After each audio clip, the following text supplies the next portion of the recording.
Good evening. আজকে আমরা টিএলএসের একটা নতুন এপিসোডের জন্য আবার শুটে চলে এসেছি। আজকে আমাদের সাথে আছে সৈকতদা, আমার পুরনো কলিগ, এবং সৈকতদা হচ্ছে ব্রেনওয়্যার ইউনিভার্সিটিতে মিডিয়া ডিপার্টমেন্টে অ্যাসিস্ট্যান্ট প্রফেসর, এবং ওটা তার একটা ছোট্ট পেশা। তার বাইরে একটা বিশাল বড় পেশা আছে, সেটা সৈকতদা নিজেই বলুক। থিয়েটার করি, প্রফেশনালি থিয়েটার করি। দীর্ঘ 13-14 বছর হয়ে গেছে প্রফেশনালি থিয়েটার। প্রথমে রবীন্দ্রভারতী রেপার্টরি, তারপর মিনার্ভা, তারপর অল ইন্ডিয়া বেসিসে বিভিন্ন রকম অর্গানাইজেশনের সাথে থিয়েটার করা, এবং হিপোক্রেটস এবং আমার নিজের দল আনকাটিং। তো এই আর মেনলি এখন যেটা করি সেটা হচ্ছিল থিয়েটার ডিরেকশনের সাথে সাথে থিয়েটার ওয়ার্কশপ, মানে what is theatre, what is the meaning of theatre. আচ্ছা, আমরা তাহলে একটু শুনি না, হোয়াট ইজ থিয়েটার? থিয়েটার হচ্ছে এমন একটা বিষয়, যে বিষয়টা হচ্ছে যে আমরা অনেকগুলো মাধ্যম দেখি। থিয়েটার এমন একটা মাধ্যম যেখানে অনেকগুলো অ্যাক্টর তারা অভিনয়ের মাধ্যমে একটা অন্য ধরনের পৃথিবী তৈরি করে, যে পৃথিবীটার মধ্যে শোষণ, বঞ্চনা এবং নেই, এবং মানুষের অধিকারের কথা এবং মানুষের বিভিন্ন রকম সমস্যার কথা থিয়েট্রিক্যাল পারফরমেন্সের মাধ্যমে উঠে আসে। তো থিয়েটারের সূত্রপাতটা বহু বছর আগে শুরু হয়, থিয়েট্রন শব্দ থেকে থিয়েটারের উৎপত্তি। এবং থিয়েটারের মেইন উদ্দেশ্যই মানে শুরু হয়েছিল একরকমভাবে, যে ধর্মীয় আচার অনুষ্ঠান এবং দিউনোসিয়াসের গুণগান করার জন্য থিয়েটার। কিন্তু তারপর আস্তে আস্তে সময়ের সাথে সাথে থিয়েটারের ধরন, থিয়েটারের ভাষা পরিবর্তন হতে শুরু করে। আমার কাছে এখন মনে হয় যে থিয়েটার এমন একটা মাধ্যম যেটা খুব সহজে এবং খুব মিনিমালিস্টিক অ্যাপ্রোচে অনেকগুলো কথা বলা যায়। থিয়েটার করতে খুব বেশি একটা কিছু দরকার হয় না। থিয়েটার করতে একটা স্ক্রিপ্ট, অভিনেতা, স্পেস আর অডিয়েন্স। তো থিয়েটার খুব বেশি একটা রাষ্ট্রের দ্বারা নিয়ন্ত্রিত নয়। তার জন্য থিয়েটার এত বছর বেঁচে আছে, এবং থিয়েটারের ইতিহাস আগামীতেও থাকবে, এবং থিয়েটার বেঁচে থাকবে। এইটুকুই আমার মনে হয় যে আপাতত থিয়েটার সম্বন্ধে বলা যেতে পারে।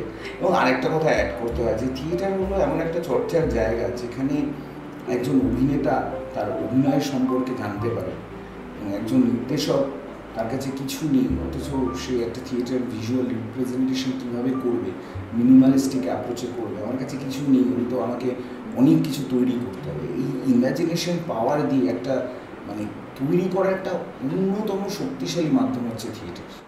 একদমই কমপ্লিটলি এগ্রি করছি তোমার সাথে, এবং আমাদের ভিউয়াররা হোপফুলি বুঝতেও পারছে যে আজকের আমাদের বৈঠকটা কী নিয়ে। তো আমাদের মানে সেরকম কোনো স্পেশাল টপিক থাকে না জেনারেলি।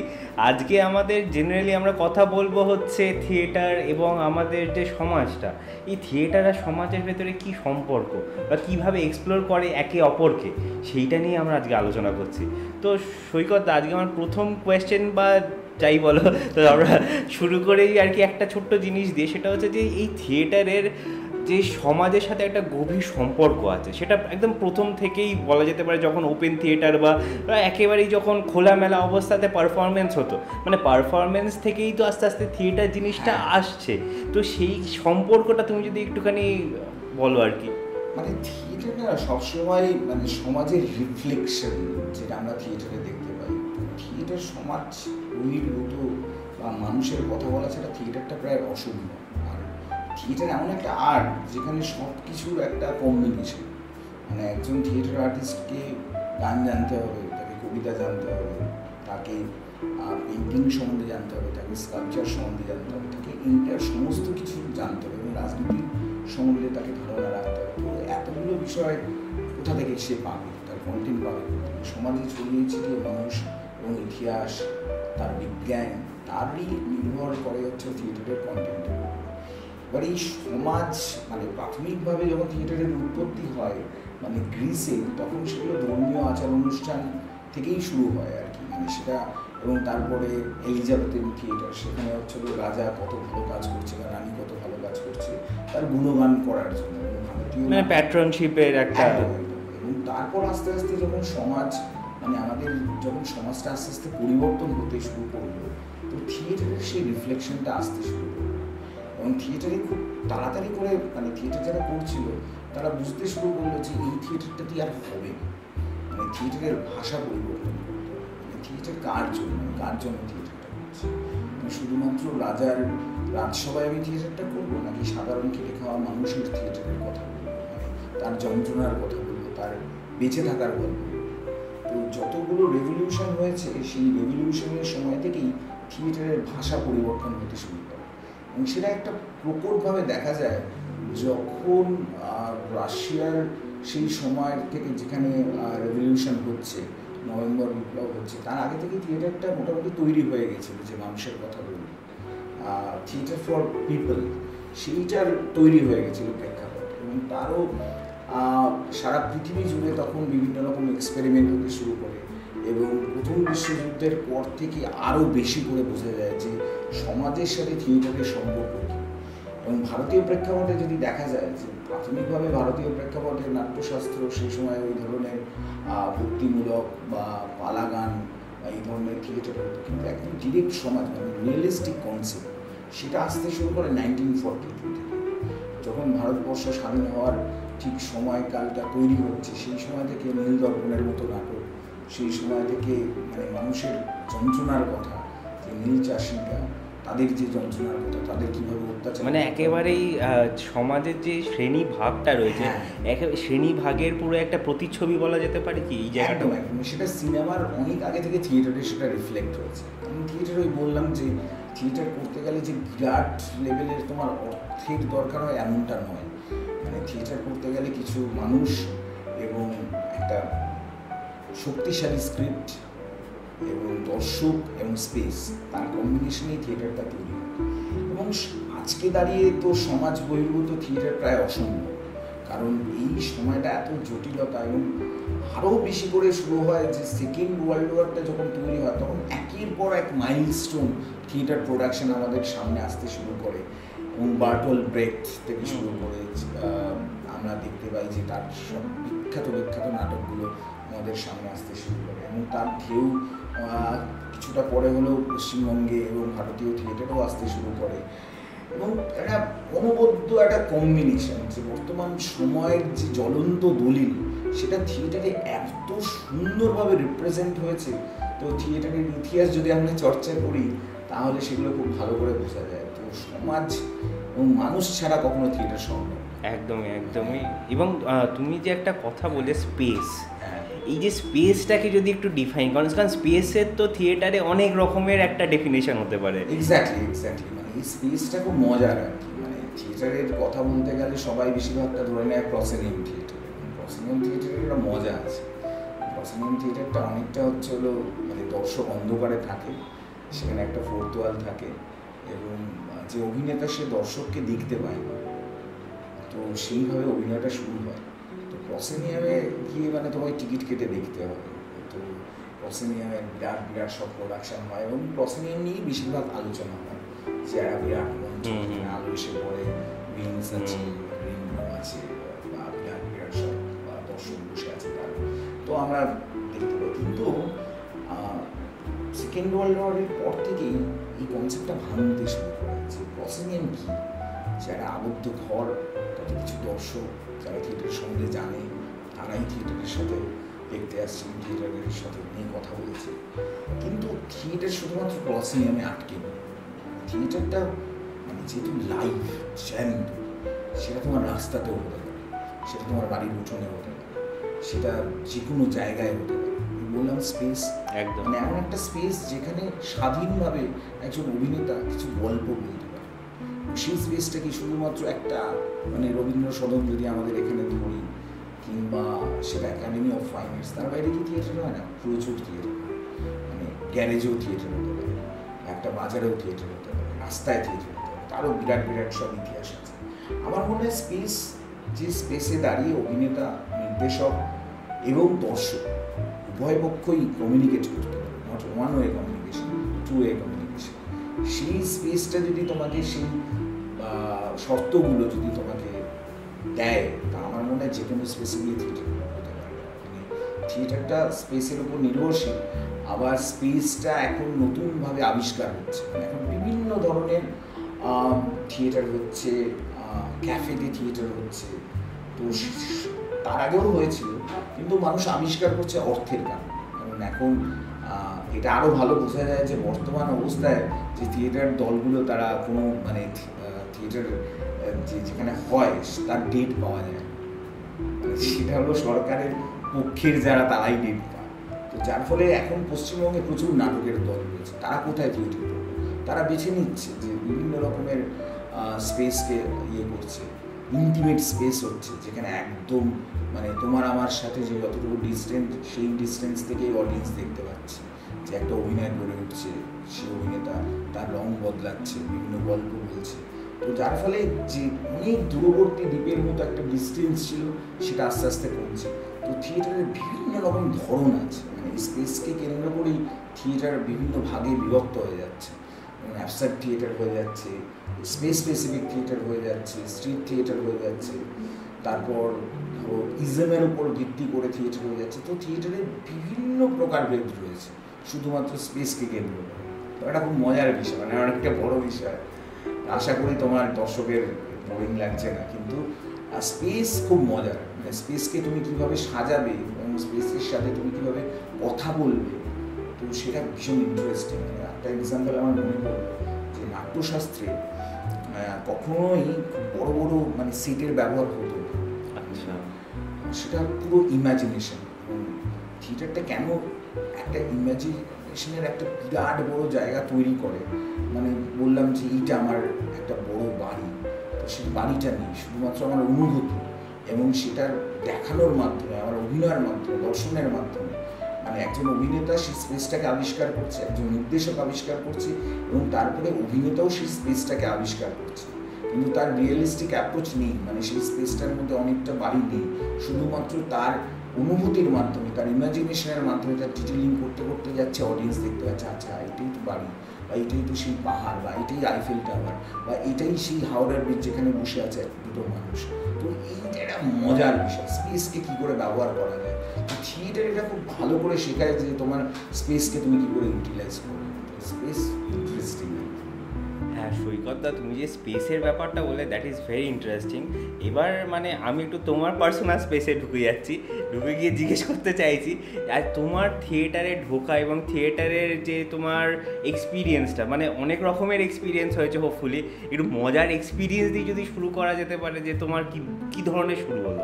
আমার থিয়েটারে আসারই কথা ছিল, মানে অ্যাকচুয়ালি মানে থিয়েটার করার পিছনে অনেকগুলো কারণ আছে, ছোটো করে বলে নিলে অনেক বড় হয়ে যাবে। তো আমি আমার পরিবারের সবাই মোটামুটি বামপন্থী পরিবারের, যেরকম হয় আর কি, বামমনস্ক পরিবার।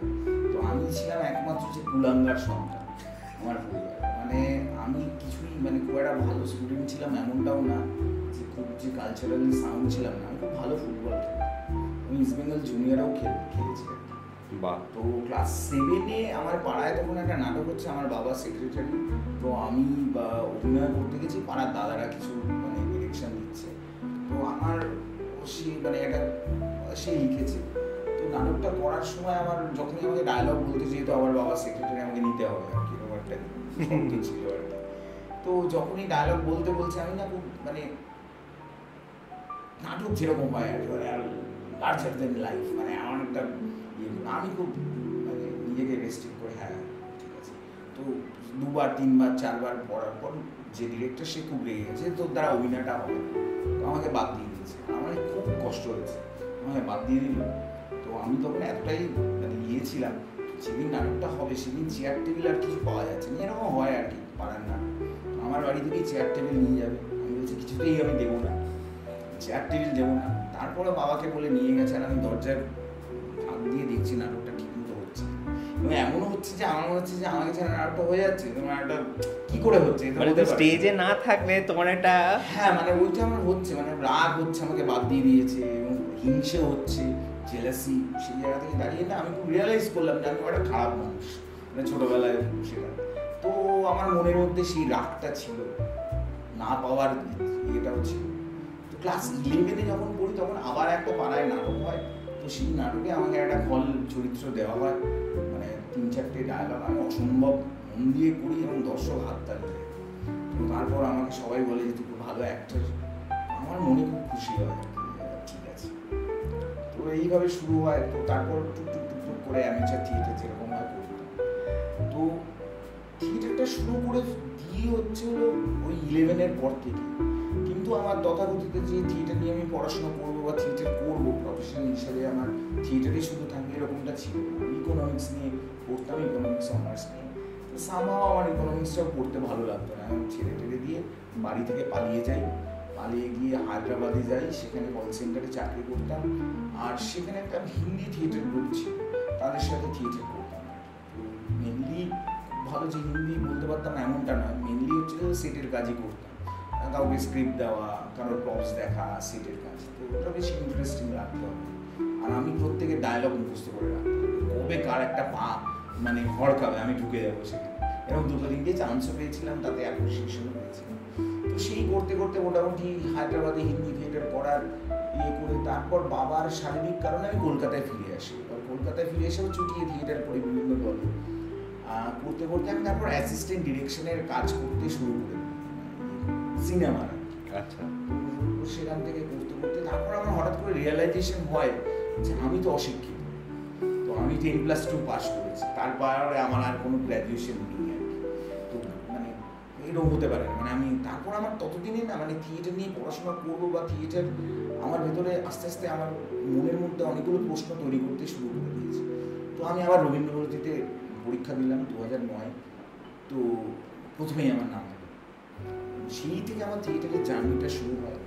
বিভিন্ন ভেটারেন সমস্ত ডিরেক্টরদের সাথে আমার কাজ করার সুযোগ পাই রবীন্দ্রভারতীতে পড়াকালীন এবং থিয়েটারের চর্চার ক্ষেত্রে। যদি বলো কাদের সাথে? সৌভাগ্য হয়েছে অনেকের সাথে। আচ্ছা। রতন থিয়াম, তারপর কানাইয়ালাল, এবং আমি ছোটবেলায় উৎপল দত্তের নাটকও দেখেছি। আমার দেখার কথা না, আমি উৎপল দত্তের জীবন্ত অভিনয় দেখেছিলাম, কারণ আমার বাবা থিয়েটার করতো। বিশাল একটা অ্যাচিভমেন্ট। হ্যাঁ, মানে জনতার আফিম দেখেছি। উৎপল দত্তের অভিনয় সত্যি আমি দেখেছি, কিন্তু অভিনয় দেখাটা বলা ভুল হবে, কারণ উৎপল দত্তকে আমি মানে মঞ্চে দেখেছি। তখন অভিনয় কি, কেন, উৎপল দত্ত কে সেটাও বুঝতে পারিনি। পরে গিয়ে জনতার আফিম নাটকটা পড়তে পড়তে বুঝতে পারি উনি উৎপল দত্ত ছিল। তো সেই সৌভাগ্য হয়েছে। আর যেটা বলছিলাম যে থিয়েটারে আসা, তো তারপর রবীন্দ্রভারতী থেকে পড়তে পড়তে না থিয়েটারের মানে চ্যানেলটা আমার খুলে যায় আর কি। বিভিন্ন জায়গায় ওয়ার্কশপ করা, নাসিরুদ্দিন শাহের কাছে ওয়ার্কশপ করা, প্রসন্না জির কাছে ওয়ার্কশপ করা। প্রসন্না হেগড়ে যে হচ্ছে ইরফান খানের গুরু, ন্যাশনাল স্কুল অফ ড্রামার একজন বিখ্যাত স্কলার, বিখ্যাত ডিরেক্টর, কর্ণাটকে উনি কাজ করেন। তো ওনার সাথে কাজ করার সৌভাগ্য হয়েছে। উষা গাঙ্গুলির সাথে কাজ করার সৌভাগ্য হয়েছে। অদ্রিজাদির সাথে কাজ করেছি দীর্ঘদিন। তোমার যদি এই ওয়ার্কশপের একটা এক্সপিরিয়েন্স বলো আর কি। তো ওয়ার্কশপগুলোতে না মানে ওয়ার্কশপগুলো মানে থিয়েট্রিক্যাল ওয়ার্কশপ সবার করা উচিত। মানে সেখানে গিয়ে না একটা মানুষ জানতে পারে সে কী কী জিনিস জানে আর কী কী জিনিস জানে। কেমনভাবে? মানে ধরো ওয়ার্কশপগুলোতে প্রচুর খেলা হয়, মানে তুমি কি মানুষটা, মানে তোমার অবস্থান কোথায়, মানে তুমি কি কি করতে পারো, মানে তোমার হিটিং কোয়ালিটি ছোটোবেলা থেকে হয়তো তুমিও জানো না, হয়তো তুমি দারুণ লাইট করতে পারো, তোমার দারুণ মেকআপ করতে পারো, বা দারুণ গল্প বলতে পারো, হয়তো লিখতে পারো না কিন্তু ভীষণ ভালো গল্প বলা, মানে যাকে স্টোরি টেলার, বা তুমি ভীষণ ভালো অবজার্ভ, দারুণভাবে অবজার্ভ করছো কে কোথায় করছে, বা তুমি দারুণভাবে মিমিক্রি করতে পারো। তো এতগুলোর কম্বিনেশন ওয়ার্কশপে হয়। তোমার বডি মানে তোমার শরীর কীভাবে কাজ করে, মানে সেখানে নাচতে হয়, সেখানে গাইতে হয়, ইম্প্রোভাইজেশন যেটা একটা দারুণ মজা। মানে তোমাকে কোনো একটা সিচুয়েশান দিয়ে দেওয়া হলো, সেই সিচুয়েশানে এক্স্যাক্টলি তুমি কী করবে। সিচুয়েশানের ক্ষেত্রে তো তোমার কাছে সেই অ্যাম্বিয়েন্সটাই নেই, তোমার কাছে সেই ঘটনাটা নেই, তোমাকে শুধুমাত্র তোমার পাস্ট এক্সপিরিয়েন্স থেকে এবং সেই সময়ে দাঁড়িয়ে তুমি কি ভাবছো তার একটা রিপ্রেজেন্টেশন দিতে হবে। সেটা দারুণ, মানে সেখান থেকে প্রচুর নাটকও তৈরি হয়েছে। এবং ওয়ার্কশপগুলোতে না মানে ওয়ার্কশপগুলোতে আরও ধরো বিভিন্ন জায়গা থেকে থিয়েটার করার জন্য মানুষ আসে, তাদের সাথে একটা সম্পর্ক তৈরি হয়, তাদের সাথে বন্ধুত্ব তৈরি হয়, এবং ডিরেক্টর অ্যাক্টরের একটা সম্পর্ক হয়, এবং ডিরেক্টর ঠিক এক্স্যাক্টলি কী চাইছে, মানে তার ধরনটা, তার পার্সপেক্টিভটা কী, সেটার সম্বন্ধে একটা ধারণা পাওয়া যায়। সব থেকে বেশি যেটা আমার মনে হয় যে থিয়েটার ওয়ার্কশপ সবার করা উচিত, কারণ থিয়েটার ওয়ার্কশপে না মানে একটা মানুষ সে কত জায়গায় যেতে পারে, তার প্রভাবটা কত জায়গায় হতে পারে, মানে জীবনের ক্ষেত্রে সে যদি থিয়েটারও না করতে চায়, সে খুব ভালো ইন্টারভিউ দিতে চাইছে, সে কীভাবে কথা বলবে, তার বডি ল্যাঙ্গুয়েজ কীভাবে হবে, বা সে দারুণ রাজনীতিবিদ হতে চায়, সে মিথ্যে কথা কীভাবে বলবে। তো সব কিছু এই থিয়েটার ওয়ার্কশপ এবং থিয়েটারের মাধ্যমে শেখা যায় আর কি। আর সব থেকে ভালো যে কথা বলা, এবং সেটা একটা দারুণ মজার বিষয় যে আমরা সবাই কথা বলতে ভালোবাসি কম বেশি। তো কথা বলতে হয় কীভাবে, তুমি কীভাবে কথা বলে মানুষের পালসকে ধরবে, সেইগুলো ওয়ার্কশপের দারুণভাবে শেখা। মানে মানুষকে পড়ে নিলে তুমি পড়ে নিয়ে তারপরে আর কি কীভাবে তার সাথে ইন্টারঅ্যাক্ট করবে। একদম একদম, মানে থিয়েটারের প্রথম শর্ত হচ্ছে অবজারভেশন। থিয়েটার হচ্ছে যেটা সত্যি নয়, যেটা মিথ্যে ঘটনাকে তোমাকে সত্যি করে দর্শকের সামনে উপস্থাপন করতে হবে। এই কথাতে আমি একজনের নাম নিচ্ছি, সাফদার হাশমি। হ্যাঁ, মানে সাফদার হাশমি এই যে সত্যি মিথ্যের একটা কথা বললে, আমি সেই জন্যই আমি সাফদার হাশমির নামটা নিলাম, কারণ ওনার যে কাজ সেটাকে তুমি কিভাবে মানে উনি তো সত্যটাকে আরো বড় সত্য করে প্রমাণ করার চেষ্টা করছেন, উনি তো সব জায়গায় নেমে যাচ্ছেন। সেইটা নিয়ে তোমার অবজারভেশনটা কি? সেটা কিন্তু একটুখানি বলতে হয়, মানে আমি এটা অভিনয়ের ক্ষেত্রে বললাম যে যেটা মিথ্যে সেটা সত্যিভাবে রিপ্রেজেন্ট করতে হবে। মানে ধরো তোমার সামনের কোনো পরিবেশে তুমি সেই রিয়েলিস্টিক অ্যাটমসফিয়ারটা নেই, কিন্তু তোমাকে বিশ্বাস করতে হবে। ধরে নাও যে তুমি মন্বন্তরের দুর্ভিক্ষে একটা মানুষ যে অন্যের আশায় অপেক্ষায় বসে আছে, কিন্তু তুমি 2025-এ দাঁড়িয়ে সেই নাটকটা করতেছো, তোমাকে যেহেতু সেই সিচুয়েশনটা নেই, তোমাকে বিলিভ করতে হবে। সেই বিলিভটা মিথ্যে, মানে মিথ্যেটাকে স্টাডি করতে করতে করতে করতে তোমার সেই ঘটনাটাকে সত্যি হিসেবে রিপ্রেজেন্ট করতে হবে, এবং তার প্রসেসটাই হচ্ছে অভিনয় এবং নির্দেশনা, ডিরেকশনের ক্ষেত্রে। তো মেনলি যদি অভিনয়ের ক্ষেত্রে বলা হয় যে মিথ্যেটাকে সত্যিভাবে রিপ্রেজেন্ট করা এবং একদম মানুষের অন্তর আত্মায় গিয়ে আঘাত করা, সেটা হচ্ছে অভিনয়। এবার ধরো থিয়েটারের ধরন, পার্সপেক্টিভ, থিয়েটার কী ধরনের থিয়েটার, সেখানে art for art sake, art for people, এইখান থেকে ডিভিশনটা হচ্ছে। মানে ধরো আমি এমন নাটক করব যেখানে পশ্চিমবঙ্গের দাঁড়িয়ে, যেখানে এত চাকরি চলে গেছে, 26,000 লোকের চাকরি চলে গেছে, এবং এত কারাপশন, এত কিছু, সেখানে আমি বললাম না, আমি শিল্প চর্চা করব।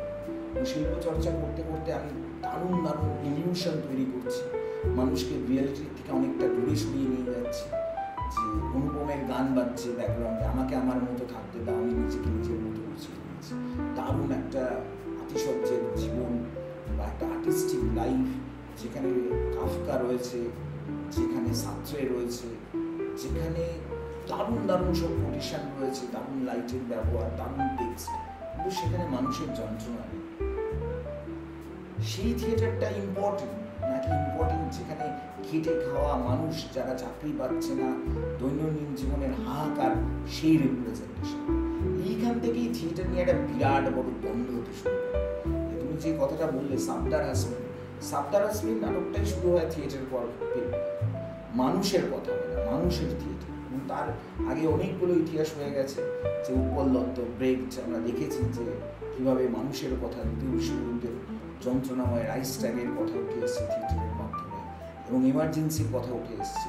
তো সাফদার হাশমি যখন নাটক করছে, তখন ভারতবর্ষের জাতপাত এবং ধর্মীয় মেরুকরণের রাস্তাটা তৈরি হচ্ছে, ভয়ঙ্কর রকমভাবে তৈরি হচ্ছে, যেটা এখন বিরাট প্রকটভাবে একদম আমরা দেখতে পাচ্ছি। কিন্তু সেই সময় দাঁড়িয়ে 80-র দশক এবং এমার্জেন্সি ঠিক পরপর একের পর এক নাটক হচ্ছে, এবং তার উদ্দেশ্যই ছিল খেটে খাওয়া মানুষের অধিকারের লড়াই, মেয়েদের অধিকারের লড়াই, মেয়েদের কর্মসংস্থানের ক্ষেত্রে মেয়েদের উপস্থিতি কী হবে, এবং একজন শ্রমিক তার ন্যূনতম মজুরি কী হবে, এবং সে বেঁচে থাকার অধিকার, একজন দলিত সে কেন স্কুলে যেতে পারবে না, তার অধিকার কী কী, সেই অধিকার মানে সম্পূর্ণভাবে সংবিধান আমাদের যে অধিকারগুলো প্রদান করে, সেইগুলো সাফদার হাশমির নাটকে এতটা জ্বলন্তভাবে এসছে, সেটা যারা দেখেছে, যারা সেটা নিয়ে চর্চা করে, তারা রিয়েলাইজ করতে পারে। এবং আমরাও 2024, 2023, 2022-এ যাদবপুর ইউনিভার্সিটিতে প্রচুর সাফদার হাশমির নাটক করেছি। ঘটনাচক্রে আমি পরে গিয়ে আবার ফিল্ম নিয়ে পড়াশোনা করি ওখান থেকে। এবং আমার মনে হয় যে সাফদার হাশমি মারা যাওয়ার পর আল্লাবুল নাটকটি এতগুলো ভাষায় অনুদিত হয়, যার ফলে সাফদার হাশমি এখনো বেঁচে আছেন। মানে যে জেগে থাকা জাগানো, তারই আরেক নাম হচ্ছে সাবদার আসমিন। তো সাবদার আসমিন থিয়েটারের ধরনটাই এটা ছিল যে মানুষের কথা এবং মানুষের রিয়েলিস্টিক সমস্যা এবং এই সময়ে দাঁড়িয়ে যে ঘটনাটা ঘটছে সেটাকে কোনো রকম ইলিউশন না করে যেটা সত্য সেটাকে আরও বিভৎসতম সত্য হিসেবেই দর্শকের সামনে তুলে ধরা। এবং তার দর্শক কে ছিল? খেটে খাওয়া গরিব মানুষ, রিক্সা চালক, কারখানার শ্রমিক, যারা পথ চলতে বেশি নাটক দেখতে গেলে পরে টাকা দিতে হতো না এবং তারা স্বেচ্ছায় এসে নাটকটা চলার জন্য যতটুকু 10 টাকা, 20 টাকা, 5 টাকা, 2 টাকা, 3 টাকা, 50 টাকা এইভাবেই থিয়েটার চলত। সাবদার আসমি এই রাস্তাটা আমাদের দেখিয়েছেন এবং আমি এত বছর পরে আমার কিছুটা সুযোগ হয়েছিল ওনার সিনেমার সাথে কাজ করার এবং তারপর আমার কোথাও এখন মনে হয় যে আমি থিয়েটারটা প্রসিনিয়াম থেকে শুরু এসে মানে স্ট্রিট থিয়েটারে এসেছি সাবদার আসমির কারণে। যে এই সময়ের সব থেকে গুরুত্বপূর্ণ কথাগুলো মানে সাবদার আসমির পথেই দেখানো পথেই বলা সম্ভব এবং শাসকের চোখে চোখ রেখে এবং এই যে আমাদের সংবিধান যে অধিকারগুলো আমাদের দেয় তার উপর বিশ্বাস রেখে চোখে চোখ রেখে প্রশ্ন করা একমাত্র সাবদার আসমিন দেখানো পথেই সম্ভব। মানে ওনার নাটকগুলো সেই সময় দাঁড়িয়েও আজকের দিনে আমরা যেটা ফেস করছি, যেটা আমরা দেখতে পাচ্ছি চারিপাশে যেটা হচ্ছে, সেটার সাথে কি আমরা একদমই মানে রেলেভেন্টভাবে ফিল করতে পারি? থিয়েটারের ক্ষেত্রে সাবদার আসমি নিজেও বলেছেন যে কন্টেম্পোরারি মানে একটা নাটক 1980 সালে লেখা হয়েছে সেটা এখনও প্রাসঙ্গিক। কালজয়ী নাটক সবসময় প্রাসঙ্গিক। আমি একটা নাটক করেছিলাম হাতিয়ারে বলে, তার মোটামুটি 45টা শো করেছে। তার প্রধান উপপাদ্য বিষয় ছিল ধর্মীয় মেরুকরণ এবং তারপর সাম্প্রদায়িক সম্প্রীতি, যে কী করে আমাদের দেশের হিন্দু মুসলিমকে ভাগ করা হয়েছে। উনি অনেক 80 সালে লিখে গেছেন এবং তারপর যখন আমরা নাটকটা করি আমাদের মনে হয়েছে সেই নাটকটাকে কেন্দ্র করে বর্তমান সমস্যাকে আরও ঢোকানো যেতে পারে। তো নাটকের ক্ষেত্রে এই লিবার্টিটা রয়েছে। মানে নাটক এমন একটা বিষয় যে নাটক কেন প্রাসঙ্গিক, কারণ নাট্যকার যারা এই নাটক লিখে গেছেন তারাই কন্টেম্পোরারি বিষয় পরবর্তীকালে নাটক হবে সেই একটা স্কোপ রেখেই লিখে গেছে। তো নাটক যদি তুমি চর্চা করো বা দেখো দেখবে যে বহু মানে রক্তকরবী এখনো হয়ে চলেছে। তারপর বিখ্যাত নাটকগুলো গ্যালিলিও এখনো হয়ে চলেছে। কেন হচ্ছে তার কারণ সেই সময় ওনারা তো মানে অনেকটা দূরে দেখতে পেতেন, মানে অনেকটা টাইরেসিয়াসের মতো দেখতে পেতেন। সেই সুযোগগুলো ওনারা করে দিয়ে গেছেন তার নাটকের মাধ্যমে। শুধু ঘটনাগুলো শুধুমাত্র একটু পরিবর্তন, তার স্থানকাল পাত্র একটু পরিবর্তন করে, কিন্তু ঘটনার যে উপপাদ্য বিষয়গুলো সেগুলো এখনো প্রাসঙ্গিক এবং আগামীতে আরও বেশি করে প্রাসঙ্গিক।